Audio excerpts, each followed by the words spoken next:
Okay, now, we're gonna do a Rick and Morty episode that is mostly mid, kind of confusing as to what we're doing and why, but don't worry, the entire episode is all just an elaborate way to have another goddamn vat of acid punchline, because there's always a f***ing vat of acid. Every Rick has a vat! We're gonna have famous British comedian David Mitchell on, and all he's gonna do is talk about chopping dicks off. F*** you, we're the Rick and Morty writers. What are you saying? You don't want to cut? It's episodes like this that are so rewarding and enticing to be reviewing. I do weekly reviews of Rick and Morty because they're difficult.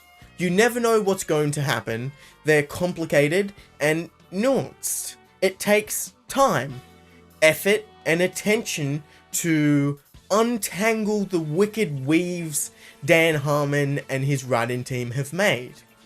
Not every episode is going to be a banger, but attempting to understand and explore where episodes were unsuccessful and what worked is a part of the fun. Is another episode where Morty is given agency. This is a fantasy type world with creatures and all sorts of fantasy things. We're going on a quest, okay? And like every episode where Morty gets agency, there's a tension in when he's going to eat shit, usually at the hands of Rick. Yet here in season 6, we have a changed Rick, one who is trying to be supportive of Morty. I'm gonna be like 22% more agreeable with you for like maybe one episode. And while the audience and Morty are not too trusting, Are you a robot? Morty! A clone? Morty, this family's got enough clones and robots. it is exciting and refreshing to see Rick be so sincere. I love it. The majority of the episode is a Dune cross Monty Python Space Knights homage, and it's amusing. Not amazingly funny, and a little drawn out, though the chicken bone reader lady is an absolute highlight. They've abandoned their duties. I see it in the bones. Damn, the bones nailed it. And with hindsight, a subtle setup to the conclusion. The actual tension of the episode arrives to the audience in when is the penny going to drop, and this facade the writers have created be revealed, with more than likely Morty getting punished in some manner. However, the writers should be praised for their restraint, because the penny only drops in the final 30 seconds of the episode, and it absolutely delivers.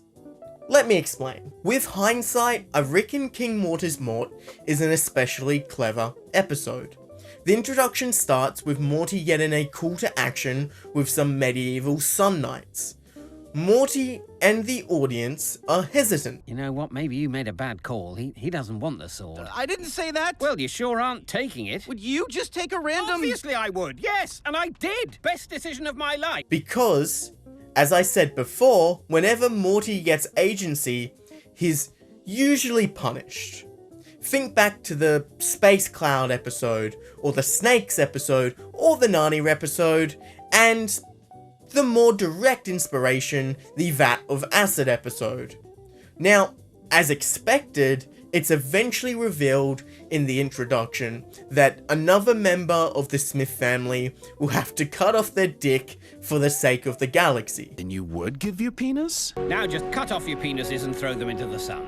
Now, since we're in season 6, the season of plot consequences and commitment, Rick and Morty can't just leave with their usual reckless abandon. I don't know, buddy. Feels like we're kind of more about trying out commitment now, you know? Thus, we watch with trepidation as the writers spiral this ridiculous solar system conflict, Pink Floyd The Wall music included. Did you hear the falling bombs? The flames are all on. Eventually, Morty is forced back into the situation he was trying to avoid of having to cut off his penis What if I cut off my dick? to save the galaxy. Once again, the show isn't letting the characters get off easy here, with multiple fake dick scanners so that Morty can't cheat.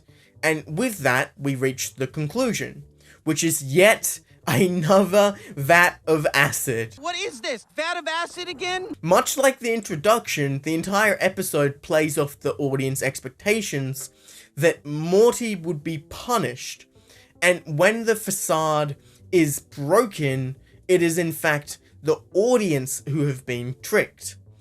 It's a ridiculous callback and punchline that the entire episode hangs on, and it works. This is the writers turning to the audience and being like, say the vat is good. Say the vat is good. Kiss the vat. Kiss the vat.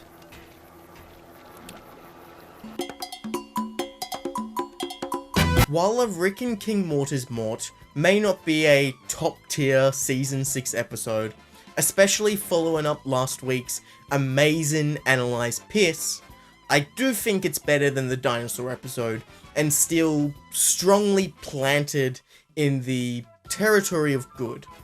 It has subtle and not so subtle reincorporation of previous season elements like the vat and dick cutting. Rick continues to attempt change, and we get a version of Rick that only works 6 seasons into a television show. It is a bold move to make the penultimate episode of a 10-episode season be one that so heavily relies on an elaborate punchline. However, this is Rick and Morty, and I wouldn't have it any other way.